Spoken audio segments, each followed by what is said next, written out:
Hi friend, welcome back to my channel DK life study. दोस्तों, आज हम science का इम्पोर्टेंट प्रश्न लेकर आए फ्रेंड, जो कि आने वाले सभी एग्जामों के लिए महत्वपूर्ण प्रश्न है। तो चलिए फ्रेंड, आप लोग एक बार जरूर रिवीजन कर लीजिएगा, क्योंकि आने वाले सभी एग्जामों के लिए बहुत महत्वपूर्ण प्रश्न है फ्रेंड।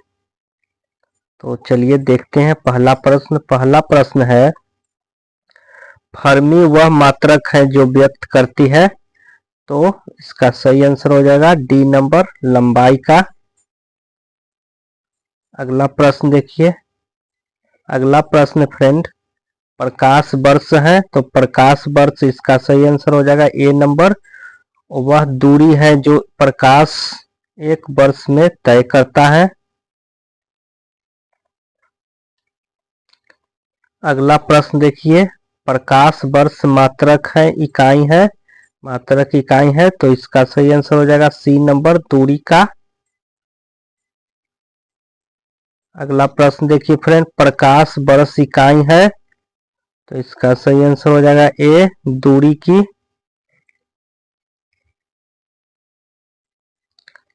अगला प्रश्न देखिए, प्रकाश वर्ष होता है।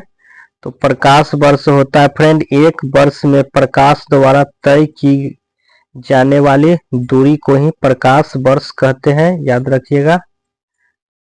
VVI प्रश्न है। अगला प्रश्न देखिए, अगला प्रश्न है, समय इकाई निम्नलिखित में से कौन सी नहीं है। तो इसका सही आंसर हो जाएगा सी नंबर, प्रकाश वर्ष। अगला प्रश्न देखिए, भूकंप की तीव्रता का मापन किया जाता है। तो इसका सही आंसर हो जाएगा बी नंबर फ्रेंड, रिक्टर पैमाने पर मापा जाता है।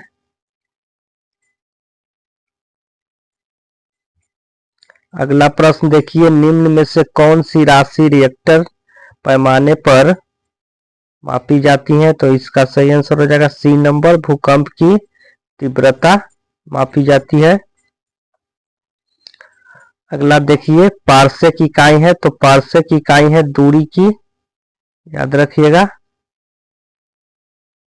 अगला प्रश्न देखिए फ्रेंड, पार्सेक मात्रक है। तो पार्सेक मात्रक है दूरी की, इकाई हो या मात्रक, दूरी के ही होगा फ्रेंड, याद रखिएगा। अगला प्रश्न देखिए, एक नैनोमीटर होता है। तो एक नैनोमीटर होता है 10 सेंटीमीटर।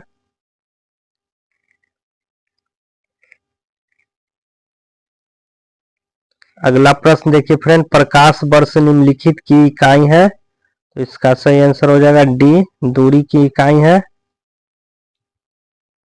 अगला प्रश्न देखिए, प्रकाश वर्ष होता है। तो प्रकाश द्वारा एक वर्ष में चली गई दूरी को ही प्रकाश वर्ष कहते हैं, सी नंबर होगा इसका सही आंसर।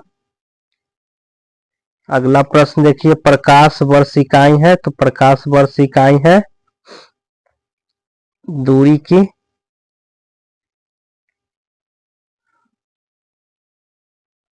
अगला प्रश्न देखिए फ्रेंड, एक पार्सेक तारों संबंधित दूरियों मापने का मात्रक बराबर है। तो इसका सही आंसर हो जाएगा ए नंबर, 3.25 प्रकाश वर्ष हो जाएगा। अगला प्रश्न देखिए फ्रेंड, एक पिकोग्राम बराबर होता है। तो इसका सही आंसर हो जाएगा सी नंबर, 10 पर पावर माइनस 12 ग्राम के होगा, 10 पर पावर माइनस 12 ग्राम के होगा, याद रखिएगा। अगला प्रश्न देखिए, एक माइक्रोन बराबर होता है। तो इसका सही आंसर हो जाएगा सी नंबर फ्रेंड, 1/1000 मिमी। अगला देखिए फ्रेंड, एक किमी दूरी का तात्पर्य है। तो इसका सही आंसर हो जाएगा सी नंबर, 1000 मीटर। अगला देखिए फ्रेंड, एक नैनो मीटर बराबर होता है। तो इसका सही आंसर हो जाएगा बी, 10 मीटर।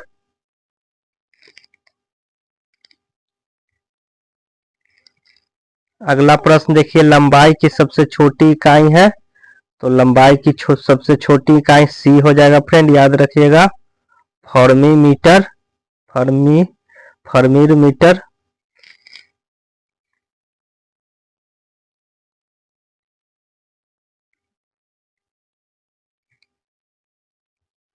अगला प्रश्न देखिए, कार्य का मात्रक है, तो कार्य का मात्रक है, इसका ऑप्शन हो जाएगा बी, जूल। अगला प्रश्न देखिए, रिएक्टर पैमाने को मापने के लिए प्रयोग होता है, तो इसका सही आंसर हो जाएगा सी, भूकंपी लहरों के आयाम।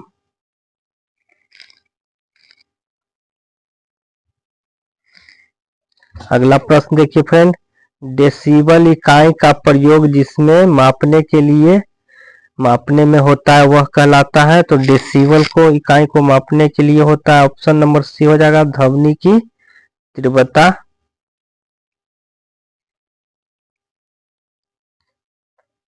अगला प्रश्न देखिए, निम्नलिखित एसआई यूनिट में कौन सी सही सम्मिलित नहीं है, तो इसका सही आंसर हो जाएगा डी, दाब और डाइन, एक गलत है।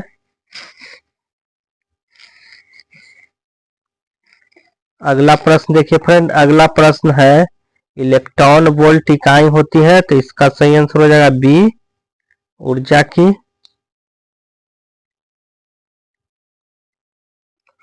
अगला देखिए, माप की कौन सी इकाई 0.39 से गुना करने पर इंच प्राप्त होता है, तो इसका सही आंसर हो जाएगा ए नंबर, सेंटीमीटर।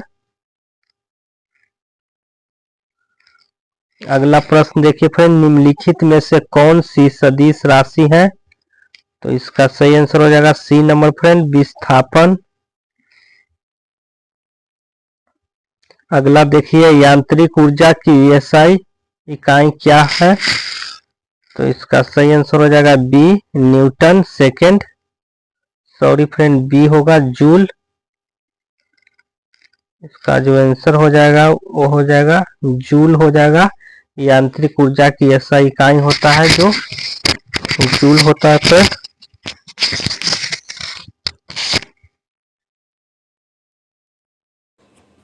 अगला प्रश्न देखिए फ्रेंड, अगला प्रश्न है,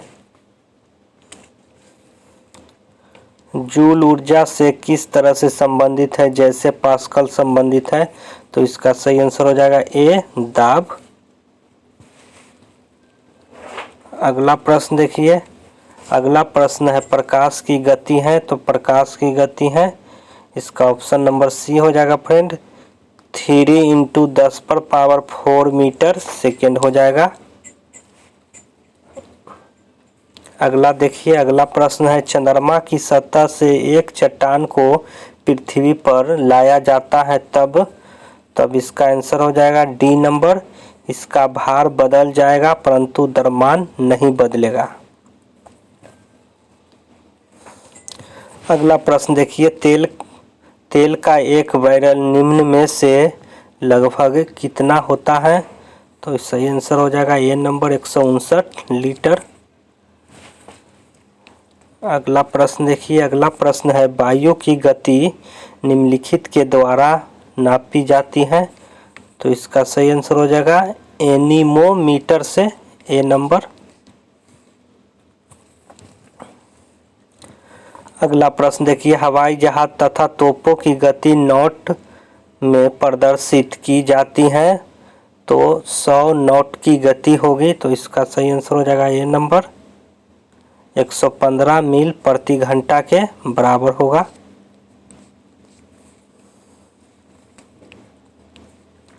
अगला प्रश्न देखिए, निम्नलिखित में से कौन सा युग्म सम्मिलित नहीं है, तो इसका सही आंसर हो जाएगा डी नंबर, इसका सही आंसर हो जाएगा डी नंबर फ्रेंड, सैलिसियस उष्मा की इकाई, सेल्सियस उष्मा की इकाई हो जाएगा।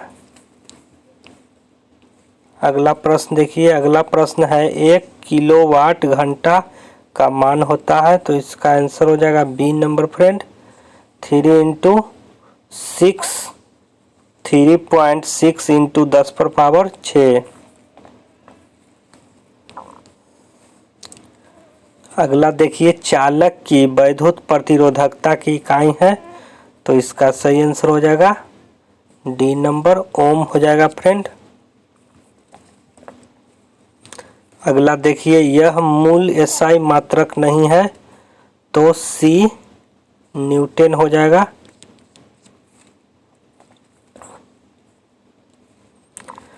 अगला प्रश्न देखिए प्रकाश रसायन में आइंस्टाइन एक इकाई है और इसका मान है, तो इसका सही आंसर हो जाएगा बी नंबर। बी नंबर हो जाएगा फ्रेंड 6.02 इंटू 10⁻23 क्वांटा।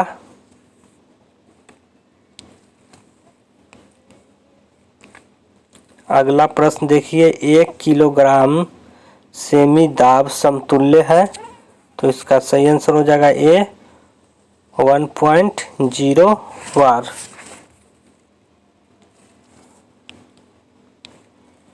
अगला देखिए पास्कल इकाई है, तो पास्कल इकाई है फ्रेंड आर्द्रता को। अगला प्रश्न देखिए किलोवाट घंटा का मात्रक है, तो किलोवाट घंटा मात्रक है विद्युत ऊर्जा का। अगला देखिए एम्पियर क्या नापने की इकाई है, तो एम्पियर विद्युत धारा नापने की इकाई है ये नंबर। अगला देखिए परिस्थितिक दबाव की इकाई क्या है, तो इसका सही आंसर हो जाएगा बी वार, याद रखिएगा वार।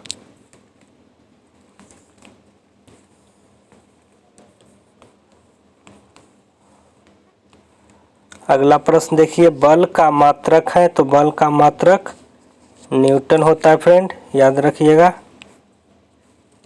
अगला प्रश्न देखिए जूल से संबंधित है ऊर्जा से, उसी तरह से पास्कल संबंधित है, तो ये दाब से।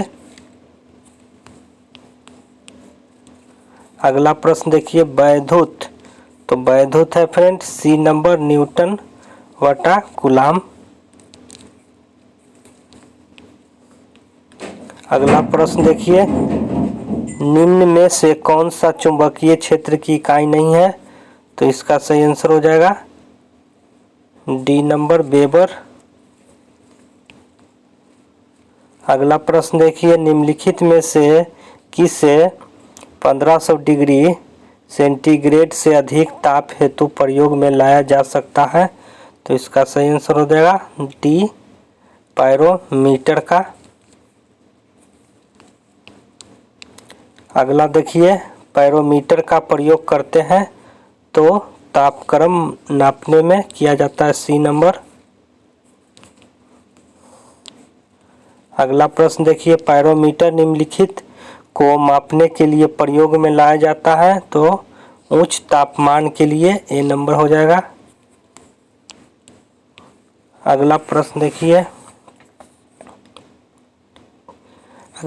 देखिए फ्रेंड पायरोहीलियोमीटर का प्रयोग निम्न में से किससे मापने के लिए किया जाता है, तो सही आंसर हो जाएगा ए नंबर सोलर रेडिएशन को मापने के लिए किया जाता है।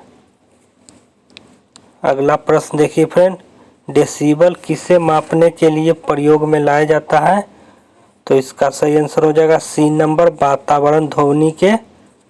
तो चलिए फ्रेंड आज के लिए इतना ही। अगर मेरा वीडियो पसंद आए तो चैनल को सब्सक्राइब करें, लाइक करें। तब तक के लिए जय हिंद।